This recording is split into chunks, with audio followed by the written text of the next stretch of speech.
the man himself is on the phone to give us an update on his life and everything that's going on with him. Roger Stone. Roger, welcome to Jim Norton and Sam Roberts. Delighted to be back with you, gentlemen. I'm delighted to have you. Roger, the things that they've been saying about you on my TV set recently, they've got me very, very worried. You know, we always there's been this floating thing about indictments and criminal charges and whatnot about you for quite some time. However, it seems like within the last week or so, things have picked up to a fever pitch. Well, you know, the only thing worse than being talked about, of course, is not being talked about. I guess. Although in this case, I might take exception to my own rule. I was on with George Stephanopoulos, who's very short, by the way, on ABC. How tall is George Stephanopoulos? There's that great physical joke. You say I've had it up to here with him. I see. Kind of, but unfortunately, it doesn't work on radio. That's okay. In any event, we had a very good show. But what's amazing is I said the exact same things that I said to Chuck Todd on Meet the Press almost a year ago, and everybody acted like it was new. This is really simple. No, I never received anything, including allegedly hacked or allegedly stolen emails from WikiLeaks or Julian Assange. No, I never passed any such materials on to Donald Trump. No, I never had any communication with Julian Assange. And the only communication I had with WikiLeaks was a 24-word exchange on Twitter direct message in which they essentially brushed me off, which I turned over to the House Intelligence Committee well over a year ago. So there's no there. Yet I pick up the Wall Street Journal, Shelby Holiday, the single most dishonest, duplicitous, sneaky, backstabbing, lying reporter working in America today. Wow. And her headlines is, Mueller probing contacts between Stone and WikiLeaks. No, he isn't, because there are none. So it gets tedious. It's almost like the Groundhog movie. Right. They keep coming back to the same false charge, it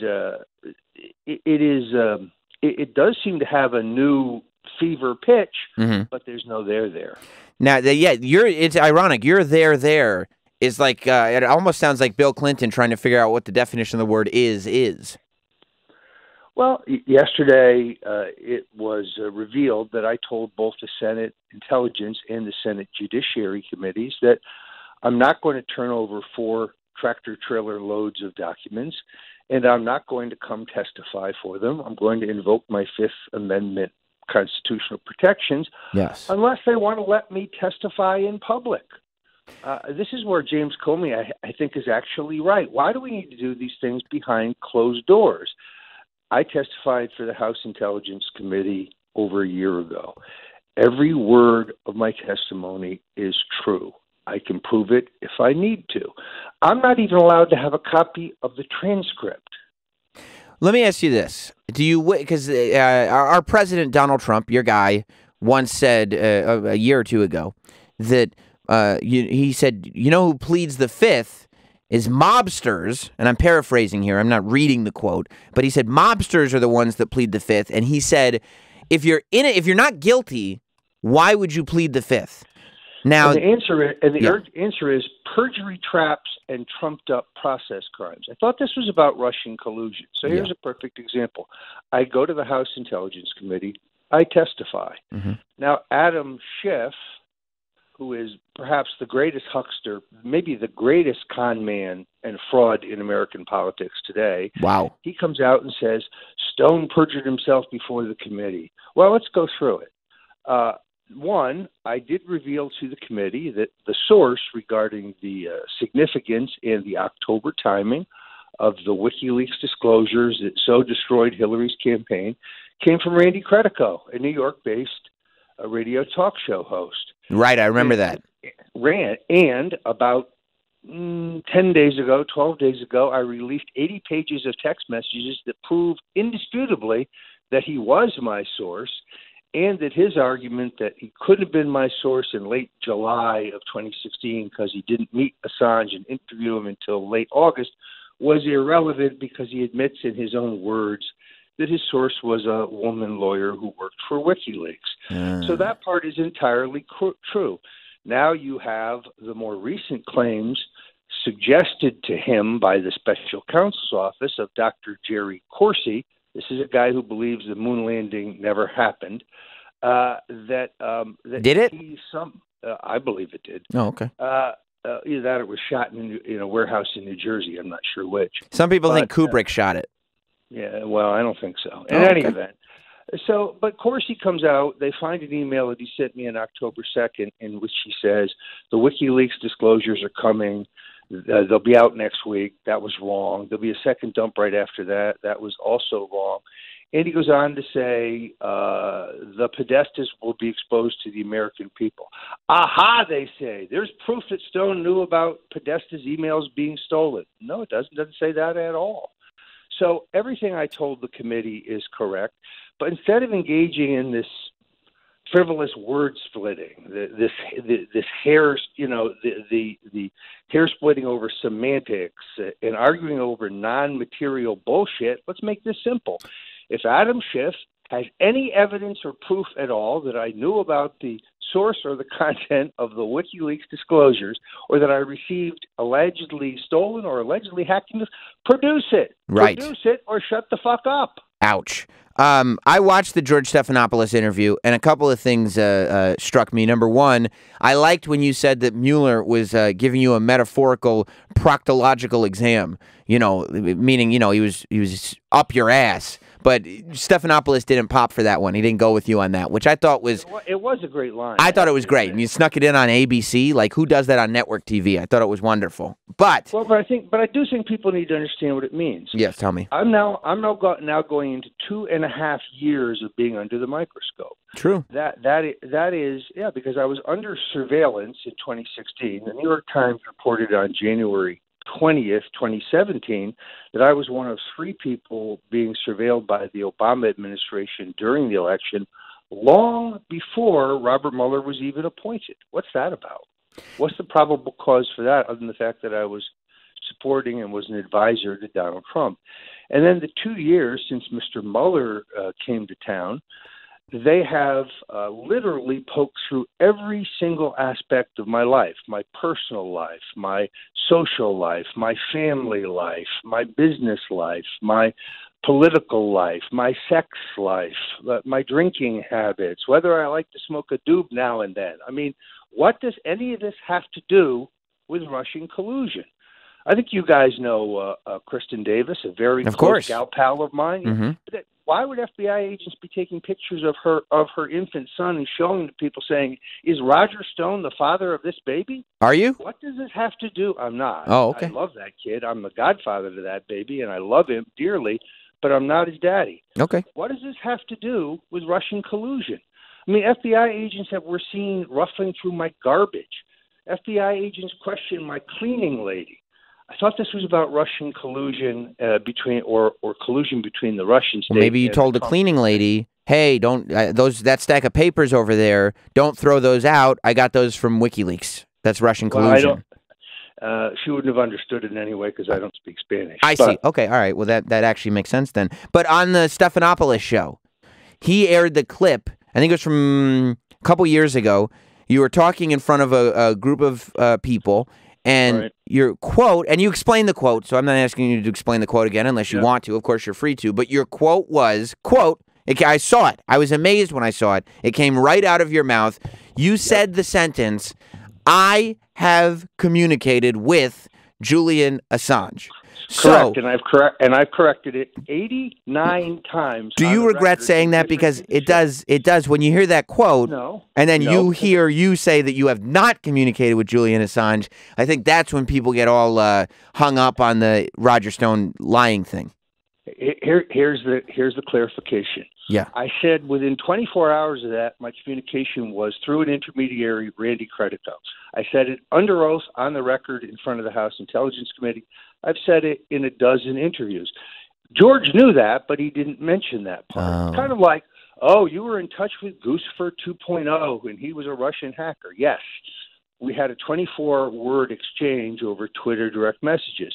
What they don't mention to you is the content of the exchange is innocuous. There's nothing in there that constitutes collaboration or collusion, but more precisely, it took place 6 weeks after WikiLeaks had already published the documents. So unless I had a time machine, and Putin has not given me his time machine, I see. It would be chronologically impossible to collude with the guy over the publication of something that had already come out 6 weeks previously. Therefore, based on content, context, and timing, the exchange with Guccifer 2.0, whoever that is meaningless. But then you won't read that in the Wall Street Journal. They recycled that chestnut again last week. So I'm looking last night. First I see all this Stephanopoulos on YouTube, and I watch that, and that's what I was talking to you about. Then I click on this other thing, and it's this Jerome Corsi, and they said to this guy, they go, "Did you help Roger Stone lie about collusion?" And he says this, "Yes, I did." And I go, "What? That's totally against everything Roger Stone told me. I don't understand."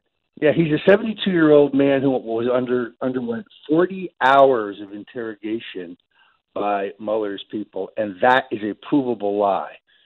He has no evidence to back that up. The email traffic, the text traffic, all contradict that. So Jerry made up two incredible lies. One, he claimed that my now famous tweet about the Podestas was that he wrote me a memo regarding it as a cover story. A cover story for what? My tweet wasn't controversial for 6 weeks. I posted it. There was no social media chatter. There was no media coverage. There was no Mueller investigation. There was no congressional investigation. There was no subpoenas until Assange published Podesta's email 6 weeks later. Why would I need a cover story? A cover story for what? It's not even logical. It's also untrue. And then here's the best one. Yeah. Stone knew about the Billy Bush grab him by the you-know-what tape, contacted me and asked me to contact Assange and asked him to move up his disclosures to distract from that. You did that? No. Oh. Exactly not. It's whole cloth. Here's the proof. There's a phone bill that shows Corsi and I had a conversation that morning. That's it.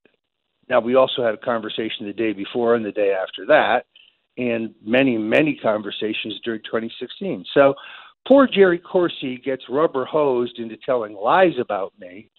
And then, lastly, they said, oh, and there's one more thing, Corsi, other than testifying against Stone. We need you to plead to one count that you gave Stone these documents. And then he says, oh, wait a minute. Hold on here a second. I'm never going to lie. So Dr. Corsi, sadly, just not a credible witness. Are you mad at this guy? This is a guy you used to talk to on an almost daily basis, and now he's over here, you say, lying about you on television, but whether he's lying or telling the truth, he's not making you look good. Are you mad at Corsi? Are you pissed? Well, 72 years old, doing a lot of drinking, heavily squeezed by a special counsel. Wait. Roger. How come Corsi's drinking is relevant, but your drinking is irrelevant?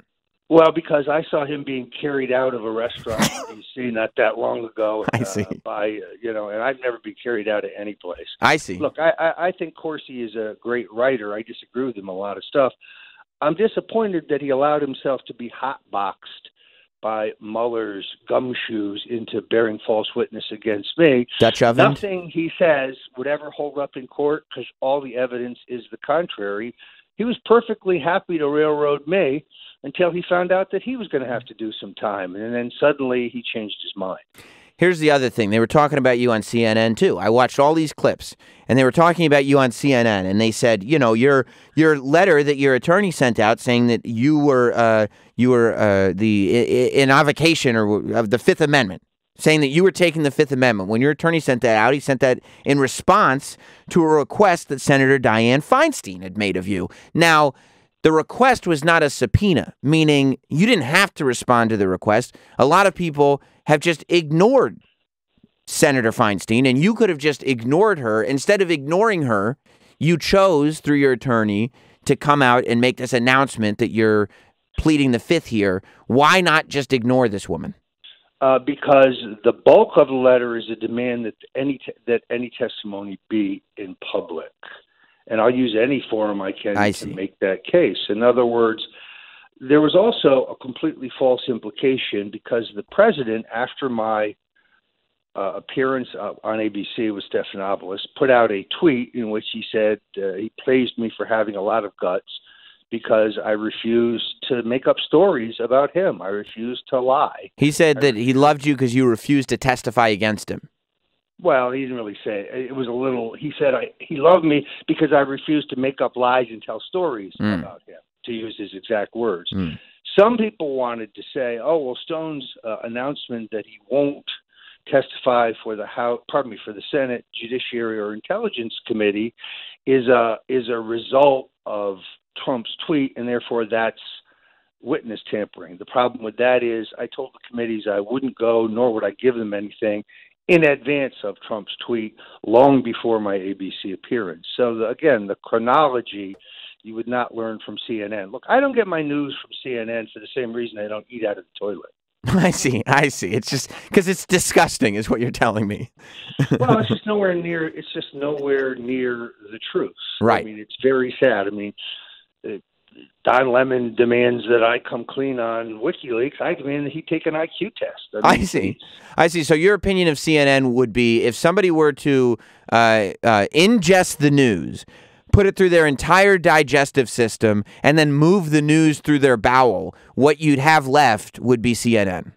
In essence, CNN is not a news organization. I see. It's a propaganda front. I mean, I like Anderson Cooper. He's always been very fair with me. He lets me talk. I like Chris Cuomo. Sometimes he cuts you off and doesn't let you talk, but at least, you get your side in. But Don Lemon, please give me a break. Don Lemon has always struck me as an intelligent man. You not so much? No, I think I think he's just a propagandist. I mean, the big problem in the country today is white people. Nah, Don, I don't think so. I just don't think so. Well, what do you think would happen if he took an IQ test? What do you think the results would show? I think it'd be rather low. Okay, that'd be a bummer for Don. I would hate to see that for him. It would make it tough. Plus for the guy comes out last New Year's Eve. He's wearing this really cool, like tartan dinner jacket with a black grosgrain shawl collar, and then he wears no bow tie, white shirt, open, no bow tie. That's a fashion faux pas. The guy had the look right down to the last detail, and then he blew it. He broke one of Stone's rules. That would be a biggie, yes. Wow. Hey, what did you think of, I don't know if you watched the George H.W. Bush funeral yesterday, but what did you think of Donald Trump coming in? He sat down at the funeral and everything. He sat with the former presidents. He shook hands with Obama. He shook hands with the First Lady, Michelle. And then Bill Clinton kind of looks over at him. No shaking hands with the Clintons, even though they were at this funeral. What did you make of that? It looks to me like they can't get over it. That's how I read that. They just can't get over it. Who can't get over it? The Clintons. I see. I mean, I think the president went the extra mile, showed up at the rotunda to pay his respects. Although I do think it's funny, you see, like Eugene Robinson of the Washington Post, using the Bush funeral to criticize Trump, right, talking about how Bush had respect for the rule of law. Are you aware of the fact that Bush invoked his Fifth Amendment rights, refused to testify for the special counsel in Iran-Contra, nor would he turn over any documents whatsoever? He pulled the old Roger Stone, as it's called? Exactly. Yeah. But if you read John Meacham's book, his biography, you won't find that anywhere. Now, if you read my book on the Bushes, called The Bush Crime Family, you'll find rich detail of that and worse. I mean, I'm not going to use this particular time. Timing is everything. And the guy had a great public service. He was very tenacious and very determined. He came back from early political defeats to become president of the United States. That's not easy. He did it all with good humor. But we should not ignore the atrocities of the Afghan war. We should not ignore the drug trafficking in Iran-Contra. I mean, there's a lot of blemishes there. Not that I think it will happen at all. I'm not thinking it will happen. I certainly hope it doesn't happen. However, what do you think you'd miss the most about your life currently if you ended up going to jail? Well, the only stripes I look good in are pinstripes. Mm-hmm. So, and I, generally speaking, don't answer hypothetical questions. I've broken no laws in connection with the 2016 election or anything else. This really is a witch hunt. And I think I've been targeted because I supported Donald Trump and I helped defeat the Wicked Witch of the West, Hillary Clinton. But to take your story literally, I don't know, a good steak and a fine cigar would be at the top of the list, but not ahead of my family. Right. My wife, my kids, my grandchildren, my dogs. That's the most important thing. Do you think, is there a possibility, if, again, purely hypothetical, if you ended up in jail, would you maybe use your phone privileges to still call in the show and just let us know what's going on? Boy, there's a real hypothetical question. Look, if I'm charged, I would plead not guilty. If I plead not guilty, I will win at trial. I've done nothing wrong. This is a witch hunt. I mean, look, Brendan Dassey thought the same thing. You know what I mean? And things happen. Those West Memphis 3 kids, they thought the same thing. They just like to listen to a little heavy metal music, and all of a sudden, they're murdering children. According to let's turn this around. If I get framed and railroaded, right? You guys come visit me. I will. If you do the show, I mean, if you call into the show still, I'll come visit you. Deal. Okay. All right. Good. If I get framed and railroaded and unfairly convicted of something I didn't do, well, if you end up in jail, either way, you guys have to come up and see me.